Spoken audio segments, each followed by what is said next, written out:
Well, delighted to be here at the Pakistani Community Centre here in Manchester. When Zishan got in touch, invited me to this, I thought that's something different. Not every day I get invited to Manchester to speak to a group such as this, but I'm delighted to do it. I'm delighted to be here. I'm very happy to share something about our values, I think in what ways are common struggles in the culture that we find ourselves in. Now, as you heard in the introduction, the Scottish Family Party is quite a new political party in Scotland. One of the lines we use to describe ourselves is we say we're trying to fill the void in Scottish politics.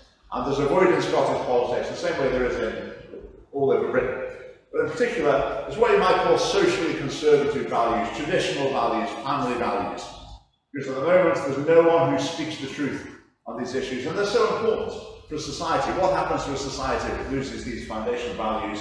Well, things go off the rails in pretty serious ways, which is what we see happening now in Britain. So that's our mission as the Scottish Family Party.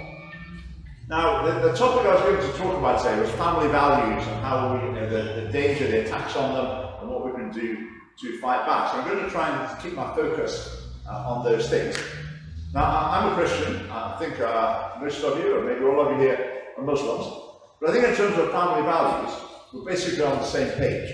And I think that's not a coincidence. It's not just it happened to work out that way. And I think there's two reasons for that. One is it just reflects human nature. And the other thing, it reflects our conscience. I mean, I believe it reflects God's will. And our conscience tells us what's right and how we should live our lives. Which is why these family values have been virtually universal throughout human history, on every continent, in virtually every religion, every nation, until recently, when people have thought, no, we've got a better idea. We're going to do away with those universal human values, and we're going to come up with some new ones and see how that goes. And it doesn't matter how badly it goes, they still think, well, we still need to keep going in that direction. So by family values, what do I mean? Let's go back to basics. I mean, man and woman have a child together. That sounds pretty basic, doesn't it? Man and woman have a child, bring up that child as their son or daughter. And before they have a child, they get married. They commit to each other in a public ceremony, promising lifelong commitment. And that's the best way of trying to ensure the children are brought up by their mum and dad, because that is the ideal. Right, then when the children are being brought up, I believe that in their early years, the best person to be with them is almost always their mother. I think that's something that mums are particularly attuned to, and in the vast majority of cases, that's what mums want to do as well. And I believe that's usually what's best for children as well. Lots of time with mum in those early years. I believe that as children are growing up, then the parents are responsible for them, and they guide them, and they sometimes need to correct them. Sometimes the children are making bad decisions, and the parents need to sometimes put their foot down and say, no, we're not going to let you do that. We don't think that's good for you. We're going to insist you do this instead. And I think that's good parenting.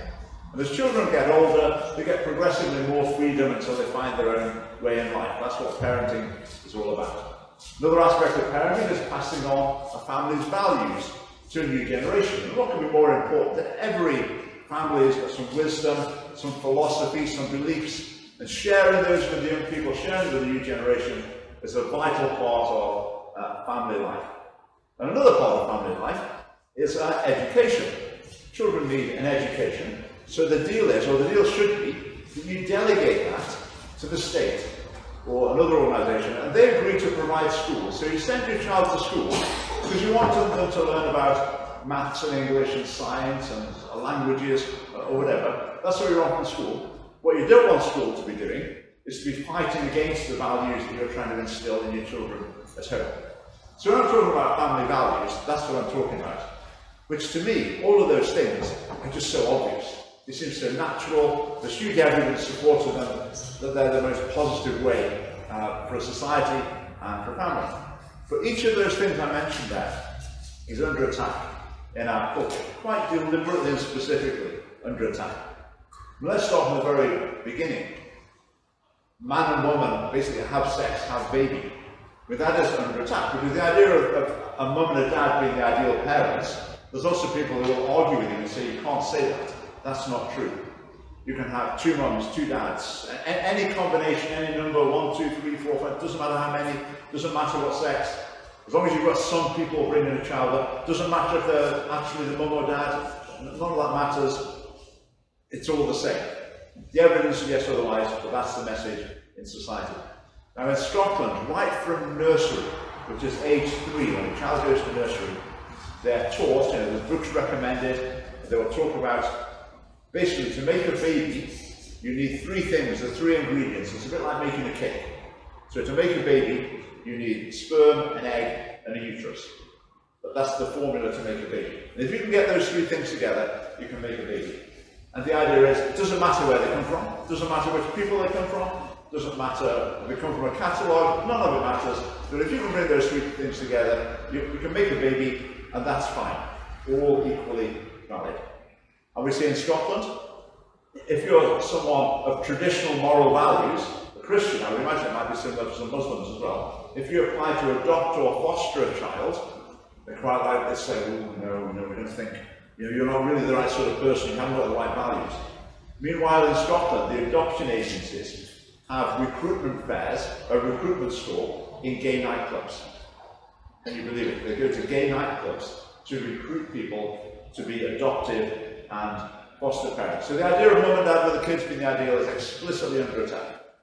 Now, a few years ago, I made a video on YouTube where I said I thought children ideally should be brought up by their mother and father. I think, yeah, that's what the evidence supports. So I don't think same-sex parenting is ideal for children. I was a teacher at the time. Someone complained to the General Teaching Council for Scotland, which is like the professional body. They opened a case against me. It lasted about 3 years, so it went to a hearing. I thought I was going to be struck off. But in the end, it didn't amount to anything, and the case was dismissed. I went through 3 years of that. The police in Scotland, the person complained to the police in Scotland recorded my video as a hate incident. So saying that children need a mum and a dad ideally is a hate incident as far as police Scotland are concerned. So it's an explicit attack on the ideal of mum and dad with their own kids being the ideal. Well, the next thing I said in family values, marriage. I mean, there's a big problem with marriage in our culture. It really is decayed to a very large extent. In mainstream culture, I would imagine in religious communities, that's not the case to the same extent, which is great. But in mainstream culture, marriage as a social institution has really decayed for various reasons. No-fault divorce. Scotland and England are slightly different, but basically that's the direction. So you have this solemn legal contract. If one person says, oh, no, I'm just going to leave it, then there's not really any penalty for that. The tax system doesn't support marriage, doesn't encourage marriage, in some cases it even penalises marriage. There's some people who think that marriage is unfair because it discriminates against people who are not married. I mean, get your head around that, and how can that possibly make sense? But people do genuinely believe that. They think the idea of marriage is discriminatory because you treat married people differently than people who are not married. So they think there shouldn't be such a thing as marriage as far as the government's concerned. Completely disagree. And there's also a very powerful force. You don't hear it spoken about openly very much, but there's an awful lot of people who believe that marriage is sexist. It's patriarchal. So there's other feminists who think the whole idea of marriage should be dismantled, and they would encourage people not to be married because marriage is a form of patriarchal oppression. Which is just bizarre, because the main function of marriage is to encourage men to behave the way that women need them to. Because what women need is a man who's going to stick around and provide and be a father for their children, rather than a man who's going to disappear and leave the woman holding the baby. So marriage is designed to prevent that happening, to make men be committed and responsible in relationships. And then you get feminists saying they think marriage is sexist and it's sort of anti-women in some way. It doesn't make any sense. But marriage itself is under attack. Well, the next thing I said about family values. Children come along. They're very young children. Who's going to look after them? As far as every political party in Britain that's got people elected is concerned, the answer to that question, who should look after young children, their answer is anyone but mum. They don't care who does it, as long as it's not mum. And there's various reasons for that. There's some people with a feminist line who will say, you know, looking after children, that's mind-numbing, it's a waste of potential, it's drudgery, or whatever, and they make it sound the most awful thing you could possibly do with your life, looking after your own children. Then you also have people who think, no, it'd be much better if mums were out working, because then they'd be paying more tax, it'd be good for the economy. And then you get other people who think, you know, being in childcare, being at nursery, that's really the best start in life. I mean, being with mum's just an amateur, isn't she? What does she know about bringing up children? If they're with a person with a qualification, then that's obviously much better. And that's generally what's believed, certainly among politicians in Britain. And so in Scotland, they're increasing the amount of free nursery care available, making it so that 3- and 4-year-olds can go for 5 hours a day, every day of the week. They're doubling the amount. Say the tax system encourages both parents to work, penalises where, for example, dad works, mum is at home. But the whole culture as well is that motherhood isn't valued.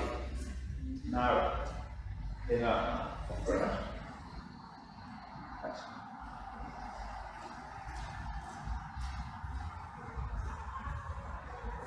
Now, it's fascinating. In Scotland, there's an organisation called ANINA, and it's funded by the government, and it's for Muslim women, the Scottish Muslim Women's Organisation. Now, imagine some Muslims might think, oh, that's really great. The Scottish government spending money on something just for Muslim women. But I hope they don't think that. I hope they see through what it's really about.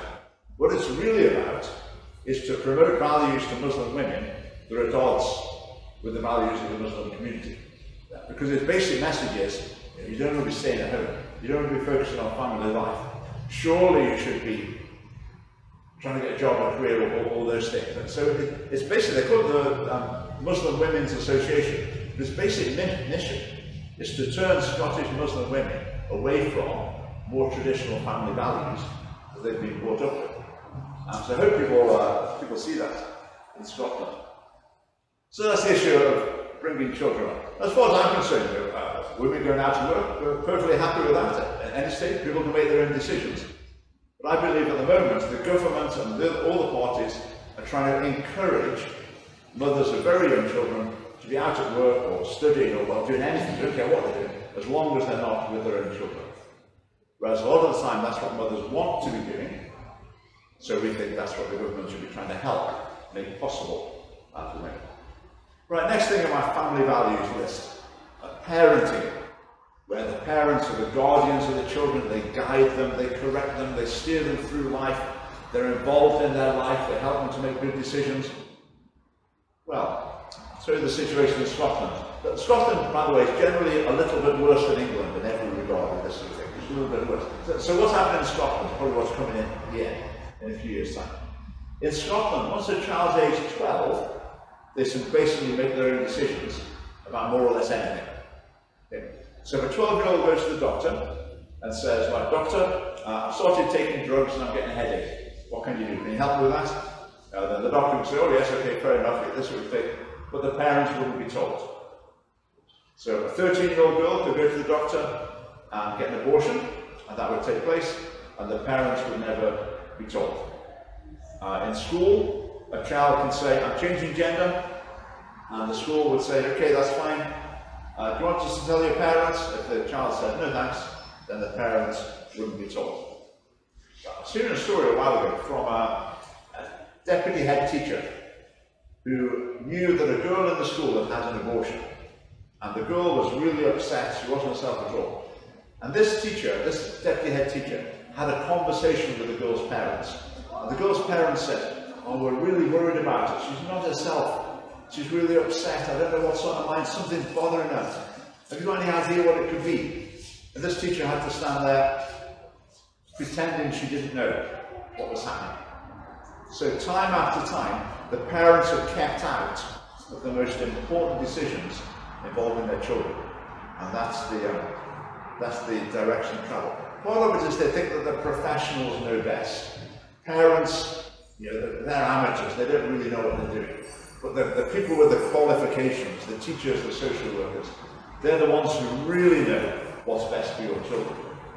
And they're quite happy to have a conversation directly with your children and deliberately leave out the parents from it. Right, do you hear much about children's rights? Yeah. Do you hear much about children's rights? Yes, we do. Yes. Yes. Bad news. They're bad news. Now, if you read the content of children's rights, you think, well, obviously, it's things like children can't be tortured. Well, yeah, I think we knew that already. You can't send them to be child soldiers. Well, yeah, I think we knew that already. They've got a right to education. Yeah, I think that they realised that like a couple of hundred years ago. So the actual content of the rights is irrelevant. But what they're taken to mean is you can't tell children what to do. No one's got the right to tell you what to do. And they certainly haven't got the right to punish you. So a little boy down the road from me, how old was he? He was about 7 or something, 6 or 7. His mum said to him one day, "Okay, David, put your toys away now, it's time to go out." And David replied, "No, I've got a right to play." And it's true. You have got a right to play. I mean, who knows what that means? But you have got a right to play. So children are being taught, basically, to defy adult authority. So I think a lot of parents will find that they'll say to the child, "No, you're not allowed to do that." And the child looks back as if to say, "Who do you think you are? Do you not realise I've got rights? You think you can just tell me what to do, do you? You know what's going on?" But that's what's being promoted in schools. I don't know if it's to the same extent around here, but in Scotland, children's rights are like the religion in Scottish schools. The religion used to be Christianity. They'd have Bible stories and assemblies, but the religion is now children's rights, and they hear about their rights instead. But you can learn about children's rights all you like, but they don't include things like you're not allowed to steal things, don't tell lies, keep promises. They're not interested in that sort of thing. It's all the children's rights. In Scotland, we've had a smacking ban. That hasn't happened in England. I would imagine it might happen before too long. So parents are not allowed to smack children in Scotland. If a parent were to do that, the child would report that at school, and the parent would be prosecuted. In Scotland as well, schools give surveys to pupils, the children, that basically ask them what they think of their parents. Are you feeling looked after properly at home? Are you being nurtured? Do your parents listen to you? These sort of questions. Which we think is completely out of order. It's no one's job to be asking a child to assess their parents, to say how good they think their parents are. That is completely wrong. Parents can ask children what they think of their teachers. That's fine. Teachers should not be asking children what they think of their parents. But in Scotland, they've lost the plot with that. Okay, that's parenting. So the role of parents is being undermined. I think that's very strong in Scotland, and I think the same trends will be evident in England as well. Okay, how about education now? Off they go to school, nursery. So in Scotland, right from nursery all the way through education, in every subject, there has to be LGBT content. Okay, that might sound unbelievable, but this is true. In every subject, at every level, from nursery all the way through to the university level, there has to be LGBT content in every single level. So from nursery, you've got we'll learn about different types of families, however many mums and dads and whatever combination, it doesn't matter, they're taught that from nursery. Right from the beginning of primary school, they're basically inducted into LGBT activism, colouring in rainbow flags, calculate the area of a rainbow flag in a maths lesson. That's where we've got to in Scotland, but I say, I would imagine that's the direction of travel here as well. I mean, the transgender issue, right from primary school, pupils are taught, you might feel you're a different gender, and if you do, that's fine. That's perfectly normal, natural, and great. You go ahead and transition, we're right behind you, we'll affirm you, and if you don't want your parents to know, don't worry, we won't tell them. And there are countless cases where that's happening in Scotland, case after case. Often the parents don't want to talk about it publicly, because obviously that implicates the child, but we hear story after story where this is happening. When a teacher in Edinburgh said to me recently, barely a week goes by without the staff getting an email saying that another pupil is transitioning. So the school's thinking, oh, this is wonderful, what an inclusive and open school we are. But what's actually happening is they're presenting a really dangerous idea to young people and then leading them down a really destructive path, and they think they're doing a great job. And in keeping the parents out of it, again, they think they're doing an even better job of looking after the children. But it's disastrous. It's disastrous. What I was saying earlier about the sort of denigration of motherhood, that's very much taught in schools as well. So the message to girls is not, when you grow older, you might want to be a doctor, you might want to do this, you might want to do all sorts of things. Maybe you want to be a mum as well. Maybe family life will be a really important part of your life. No way. You would never hear that in a school. The message would always be, you can be a scientist, a fighter pilot, a CEO, a footballer, or whatever. These are great things that girls should aspire to be. But the idea of a focus on family life, no. So bringing up a generation of girls, they're basically brought up to look down on family life as something inferior. You're wasting yourself. You're not fulfilling your potential if you're looking after kids, if that's your main focus. So that's, I was saying about the school contradicting the family values. I think that's a very clear case of that as well. There's something else that goes in schools. I'm sure this takes place in England. I've heard of stories of this as well. Is that, for example, when they're talking about the LGBT things, it won't just that they'll be promoting one thing, at one side of the argument. They'll then say, basically, there are also some bad people who disagree with this. They're called bigots. But they just need educating. So very explicitly, pupils are sometimes taught that the values of their family are just wrong. And their families are old-fashioned or homophobic or bigoted or whatever. Which is very dangerous. I think a lot of parents don't take that issue seriously enough. Because it's a very risky situation. Because pupils tend to respect their teachers. Especially primary school pupils. They think their teachers know everything. The teacher's not far short of the truth, regardless of what they're concerned. So when the teacher's saying, basically, no, what your family believes is just completely wrong, it's old-fashioned, no one thinks that anymore. In fact, it's not just wrong, it's evil, they're bigoted. And that's a very dangerous situation. And I'm hearing from more and more people saying that they're frightened to send their children to school in Scotland.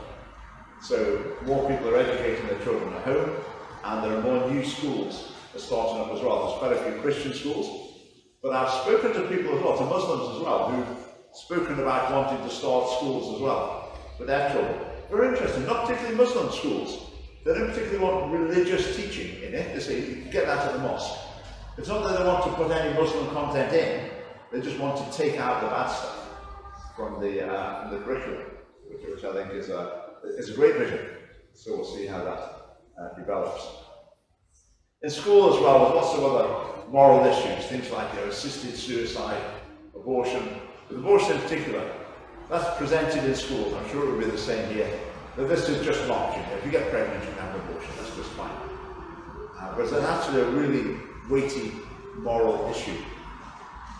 Now, as parents, in 2022, we've got to work cut out. As grandparents as well, we've got to work cut out. Because children are hearing harmful messages from every direction, dangerous messages, corrupting messages from every direction. But you can't switch the television on without, within about 10 minutes, hearing or seeing something you think, no, that's not a good message. You get that. Similarly, the peer group can be unhelpful. The internet, what's on the internet? Every dangerous idea you could possibly imagine. So children are really surrounded by potential dangers to them in terms of ideas and messages. So parents have got their work cut out. But wouldn't it just be great if we could be confident that school, at least, was helping to defend children, helping them to refute some of these dangerous ideas? But what often is happening in mainstream schools is the opposite is happening. The school is contributing to the problems and pointing children down dangerous routes.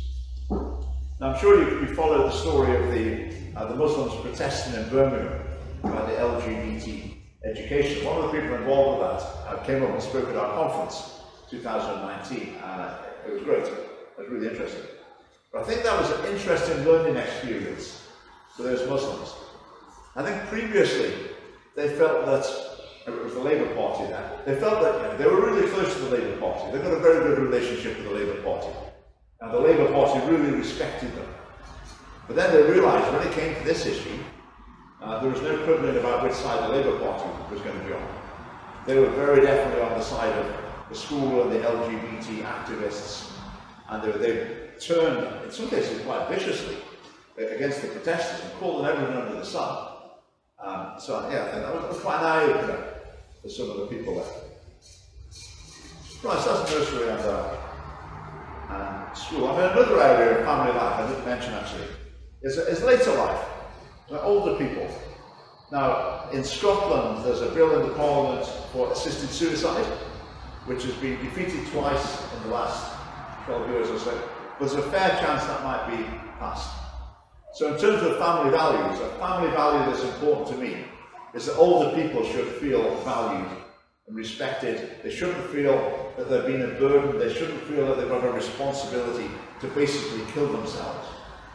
That thought should never enter someone's head. They should never think, oh, they're probably thinking I shouldn't carry on living. They're probably thinking I'm a nuisance now. They're probably wishing I was gone. Maybe I ought to.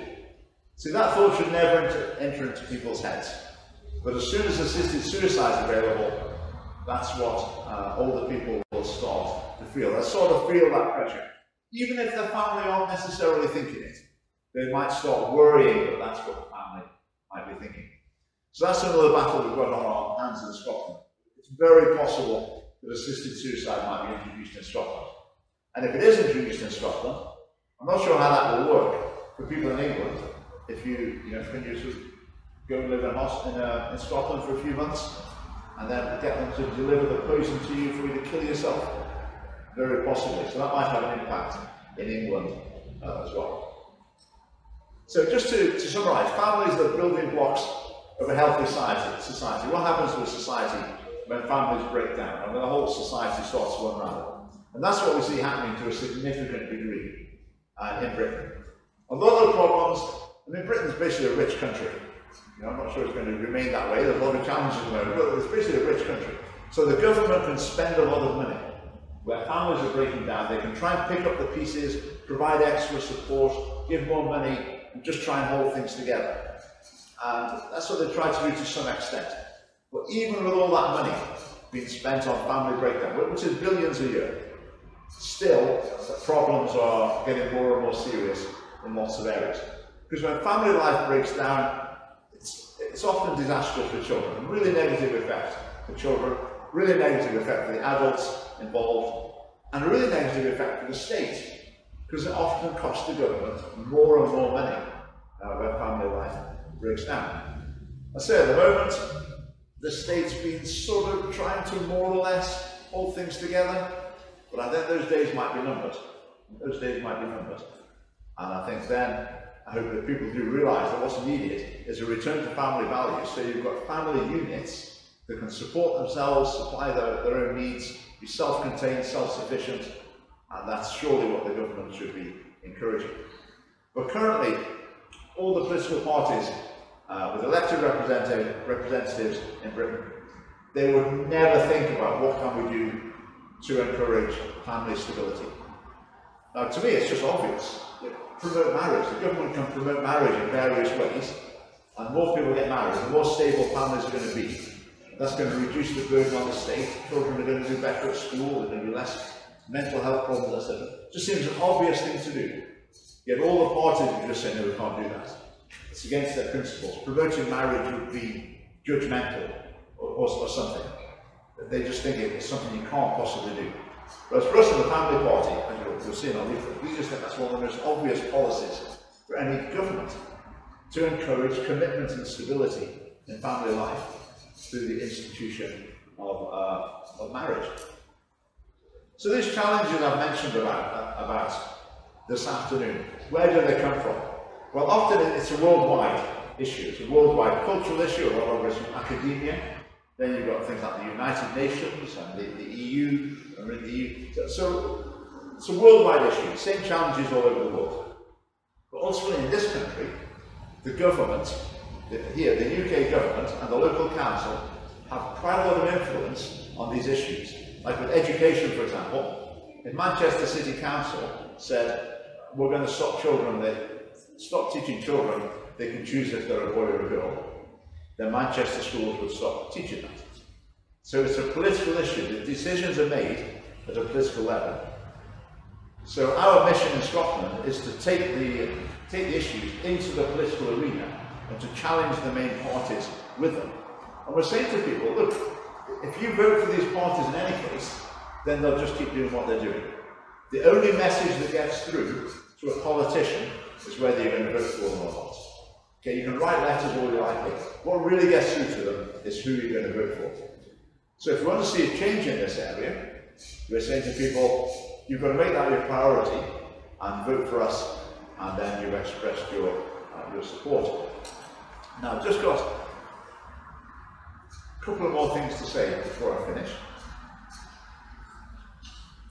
And these are things, particularly relevant to Muslims. I've had a few chats with Muslims in Scotland. We've got a few Muslim members in the family party.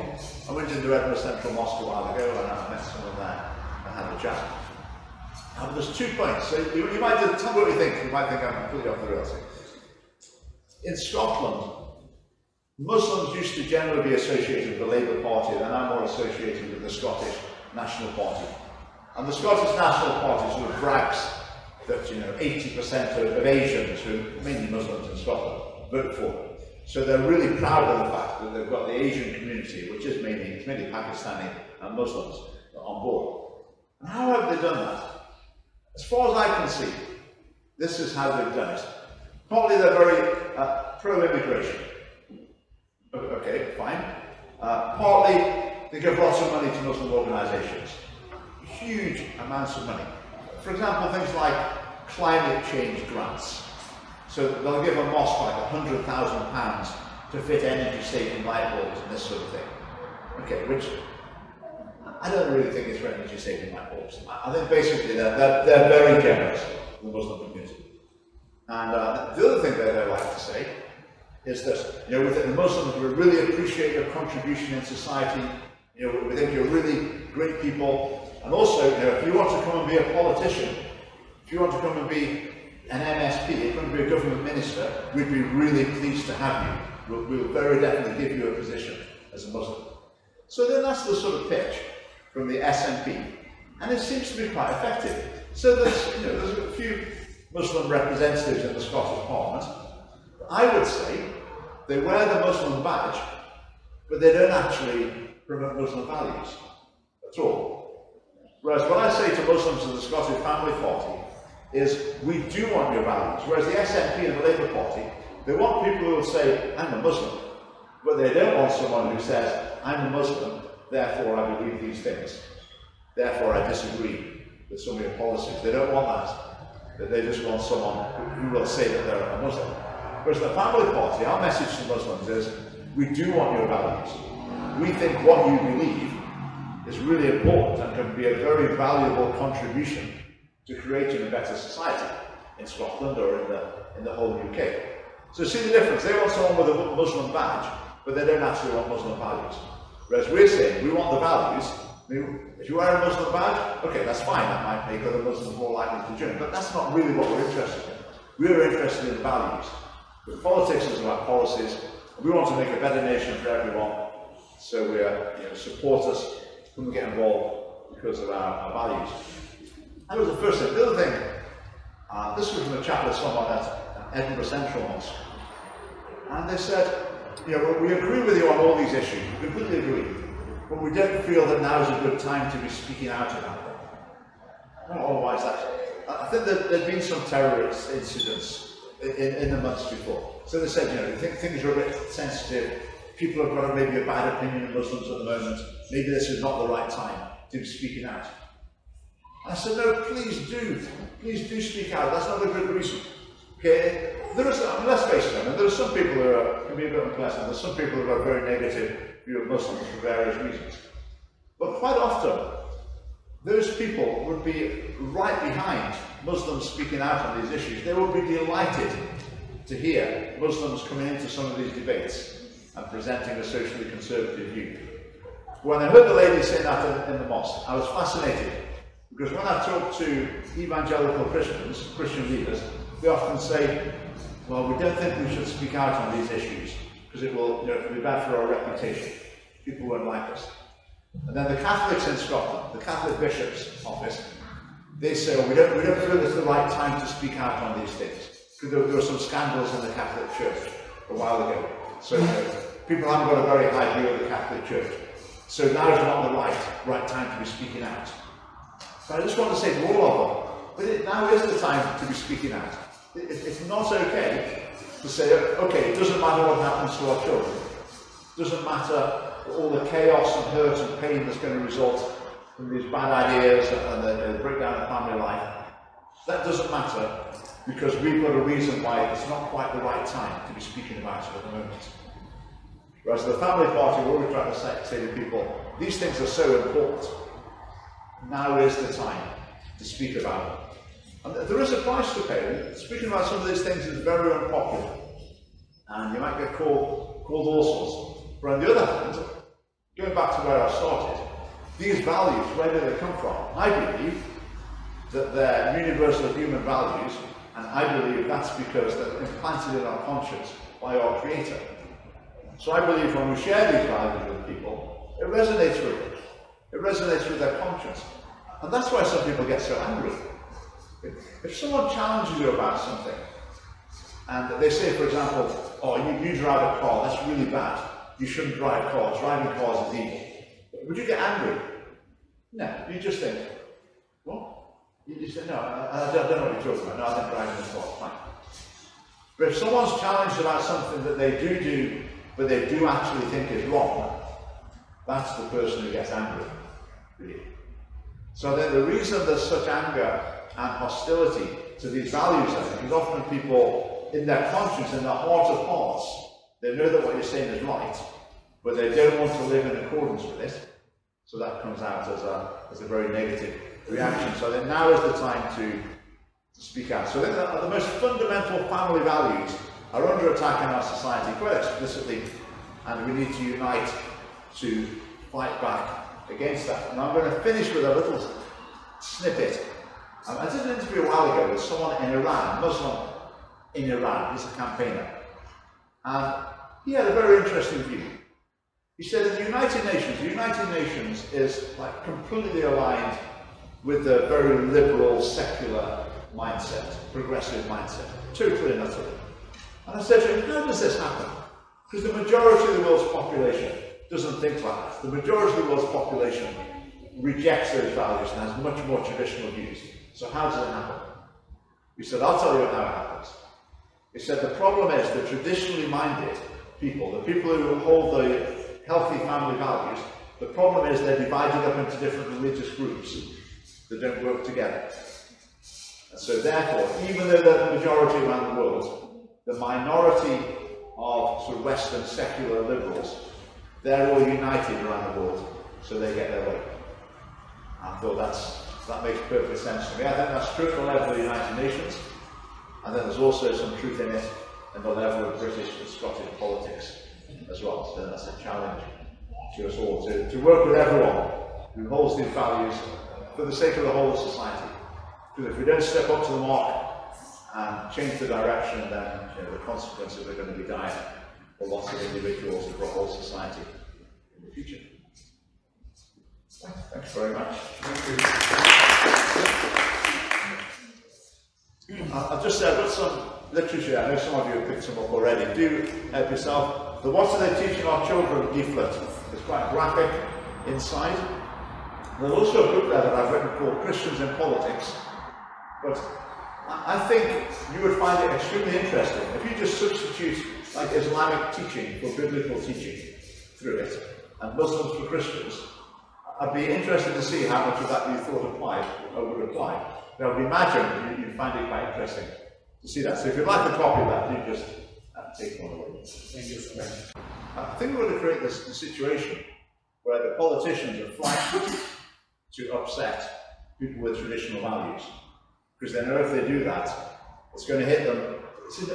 You said about that meetings with head teachers in Scotland, with the sex education, they explicitly say, if you don't like it, go and have a meeting with the head teacher.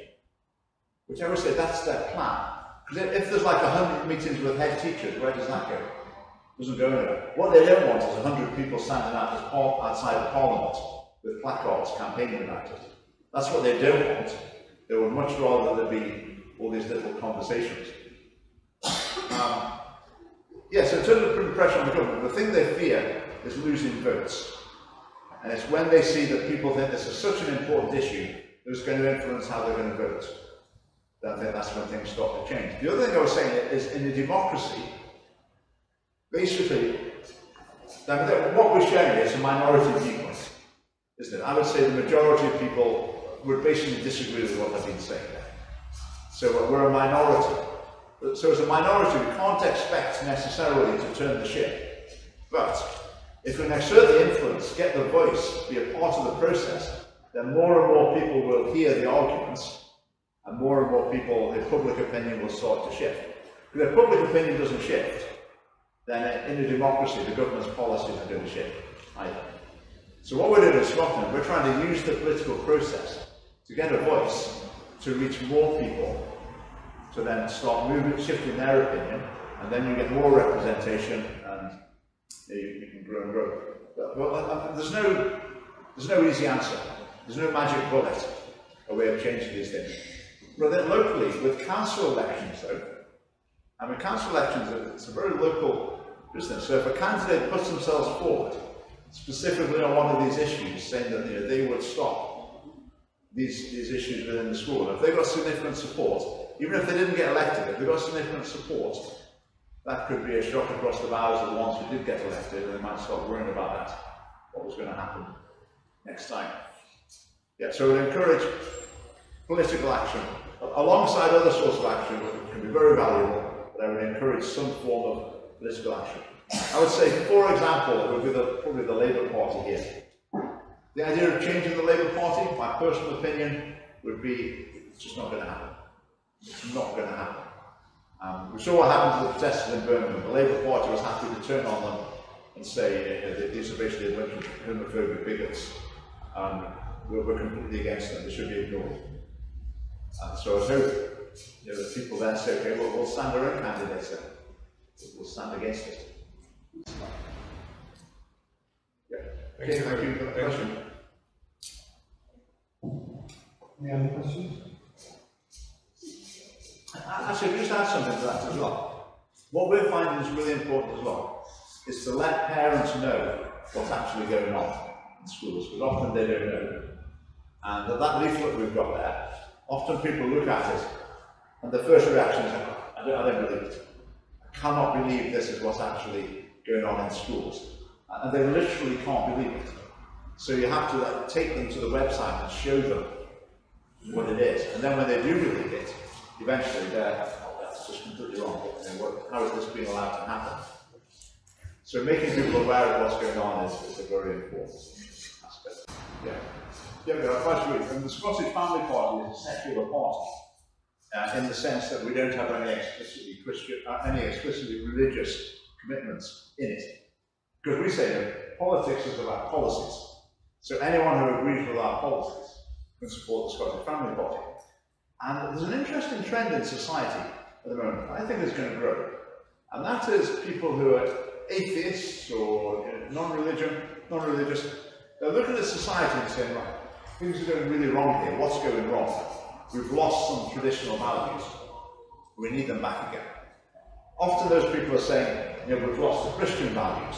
We need Christian values back. But they don't believe in God, necessarily. They just think we need those Christian values back. And so they'll come on, join the Scottish Family Party, completely agree with what we're doing, want to be supporting that. So, as a secular party, we can welcome anyone who agrees with these principles, which is Christians, Muslims, Buddhists, Baha'i, all sorts of people.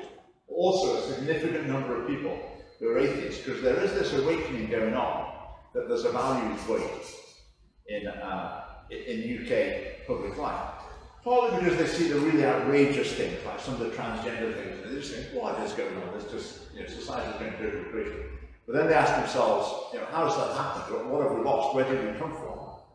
And then they look at the values from previous generations thought, well, actually, that was better. That's what we need. And I think that movement has grown and grown. So we want to capitalize on all of those phenomena. Yeah, it's a huge issue. That's something we address. The fertility rate in Scotland is 1.37, which is absolutely disastrous. And fertility rates are tumbling all over us. And it's interesting, just the last few months, this issue seems to have come into the mainstream media, seems to have become a live issue. Politicians aren't particularly addressing it. Well, in Scotland, actually, the government's produced a paper about how can they tackle population decline. I'll tell you one of their ideas, and see what you think of this. Make fertility treatment available to single women. So deliberately produce fatherless children. That's their best answer. But there's all sorts of factors. Basically, the more religious people are, the more children they have. So the government certainly shouldn't be discouraging religion, put it that way. When people get married, they tend to have more children. So again, if you get married, you tend to have more children. But the trend, the culture in society, you see lots of newspaper articles, like you say, that promoting childlessness. People saying how it's been really brilliant for them because they can just spend their time, going to restaurants and sampling wine and traveling the world or whatever. I mean, some people don't have children for all sorts of reasons, but the decision to not have children has become more and more promoted, glamorized even within our society. Just going back to the issue of that different faiths working together, our policy in the family party is, in any of our official documents, there's no mention of any specific religious faith or religious faith in general. But if I was representing the family party, let's say I was once being interviewed in the media, and someone said to me, is that because you're a Christian? Or why do you think that way? Then I would be quite free to say, well, some of that's based on Christian teaching. We're trying to focus on evidence. That's the main thing. But if I'm asked about it, I'd be quite happy to talk about my Christian faith. So if a Muslim was representing the Scottish Family Party, they would be quite free to talk about how their beliefs relate to their Muslim values. But still, our main reasoning would be look at the evidence. This is what works out best for people. But faith positions are not a secret. That's the thing. Because I think if you try and keep things a secret, people just get suspicious of them. They'll think, oh, what are you hiding? Or they'll think you must be embarrassed by it. You don't want to talk about that. It's as though you think you've been caught out that you have to talk about it. But that's not the case at all. We're quite happy to be. I think there's three reasons to know that something's immoral, in my view. There's a conscience, which I believe is God-given and authoritative to some degree. There's reason, where you can think through the consequences of something, and there's revelation, where we use revelation of God. So they're the three ways. In terms of convincing someone else of the position, the conscience you can't particularly argue about, sometimes that's just within the person. Reason, you can communicate quite clearly. The problem with the revelation one, or with the religious argument, is it's a very long argument. So if I'm going to say to someone, I believe that this type of behavior is wrong, because I think that's not good, that's not God's will, and that's been revealed in the Bible. But the argument to get there is very, very long. And most people don't accept it. So in terms of political debate, it's really a non-starter. It's very difficult to use that in political debate. Whereas to say, look at the consequences, look how this works out for people. If we want to avoid these negative consequences for people, then they need to be seen in a different direction. Then I think that's much more relatable, it's much more powerful to someone. In other contexts, I'm very happy to try and take someone through the many steps of the religious argument, but it's a much longer process. Well, I have. Good. Sorry, speak up and loud because it's fun. You want to go first? No, go ahead. Okay. Sorry, can I just reiterate the question from that gentleman? From your speech, it was a very good observation of what is happening in the society, right? Yeah. You've given some good statistic by as well. With regards to action, are you looking in a perfect world where you are represented into politics and you have a majority of votes, and only then you will be able to integrate those policies into government? Or I don't, forgive me if I'm not understanding it correctly, but correct me if I'm wrong. what is the transparency of your policies? Let's say, are you waiting to be elected as a majority? Only then you won't be able to recorrect those things? Or are you just here to educate for now the whole society? That's a good question. So, based on a democracy, we're not going to get our own way while we're a minority. So in Scotland, the views of the Scottish Family Party are held by maybe 10 or 15% of the population, maximum. Okay? So we're not a majority, so we're not going to be the government, and we're not going to get our own way in the short term. That's not going to happen. So what we want to do is to get the people who do agree with us to vote for us, so we can get members of the Scottish Parliament, we get some people in the Parliament. And once you've got people in the Parliament, you've got a media profile. You can set the agenda, you can bring up the issues you want to talk about, and they will become the issues of national debate in Scotland. Now, when they become the issues of national debate, more people will listen and think, actually, I agree with that. That makes sense to me. So instead of there being 10 or 15 people that agree, we maybe start pushing up towards 20%. Then the next election, you get a few more. So that's the longer term. So you're just increasing your numbers to increase the noise in the media right now. Yes. That's the whole agenda right now. Yeah. So what we're trying to do is to get political representation, or even without representation, to be in the political process in order ultimately to change public opinion. But don't you think at this age we live in, to create noise online, which you're saying, to create media presence, you don't really need a political position, right? Media presence can be done by even a person with just an iPhone and he's making so much noise and he has so much following around the world. That's true, yeah. So what is the edge of having a political party from your side? I think non-political campaigning is very valuable. Yeah. It can alert people to the issues, it can galvanise support, verbalise support, and it can have some influence as well. On politicians, they might think, oh, well, maybe just be a bit more careful on that. But ultimately, if we take an issue, let's go back a few years and say same-sex marriage. I mean, all the political parties went ahead with that, knowing full well that there was a good 30% or whatever of the people that were thinking, no, this is just wrong. But the political parties just thought, it doesn't matter. Those people are going to fade away. They might not vote for us next time, but then they'll forgive us and they'll vote for us the time after. So it doesn't matter. So all the campaigning was great, but if the politicians know that ultimately people are just going to keep voting for them, then they learn that you can manage that opposition. It doesn't really go anywhere. It doesn't really hit them on election day. And that's the cycle that we're in. They do one thing after another. That a lot of people think, oh, this is terrible. I'm really, I'm never going to vote for it again. But then they do. And the politicians have learned that. So they get all the letters and all the campaigning level, but they think, this always happens, it's always been happening. And come election day, I'll just get elected with a huge majority again. So it doesn't matter. But the other thing I would re-emphasise is that this is a mountain climb. This is a real struggle. I mean, we're starting from a very low base. We're a small minority of the population trying to bring forward ideas that are very unpopular, demonised, and that people just get the message. And as you were saying, these are really negative, dangerous ideas. So it's a real uphill struggle. There's no magic bullet. But the other thing I think of these things is that if someone said, oh, it'll never work, you'll never succeed, I say, well, I don't believe that, I think we will. But the other thing I say is, I don't care. Because you can't just keep retreating and say, it doesn't matter what happens to the kids and families, whatever, we're just going to give up.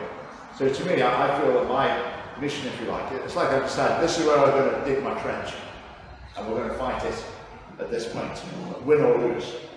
We're not going to surrender, we're just going to fight at this point. But I do believe that there is, in the medium term, the possibility of getting a breakthrough.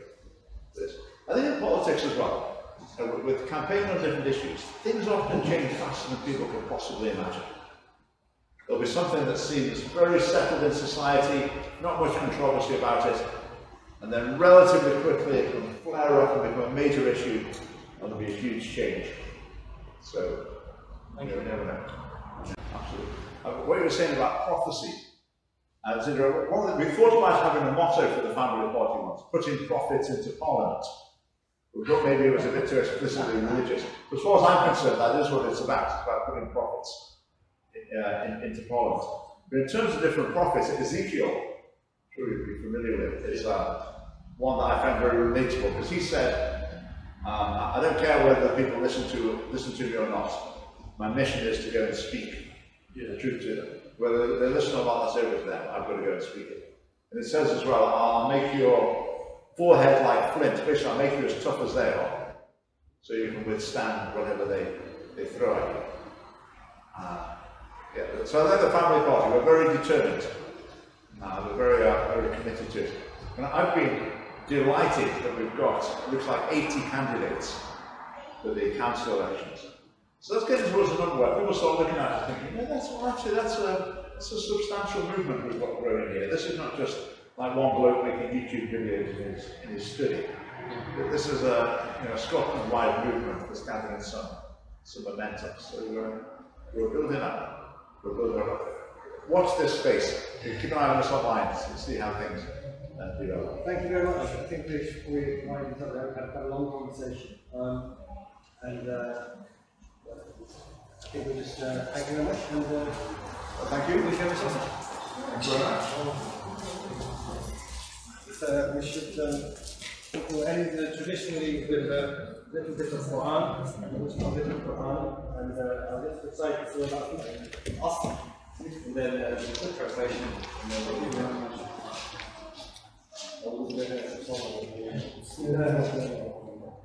والعصر إن الإنسان لفي خسر الذين آمنوا وعملوا الصالحات By the passage of time, indeed man is in loss, except those who believe and work with useful works, and advise one another with truth, and advise one another, encourage one another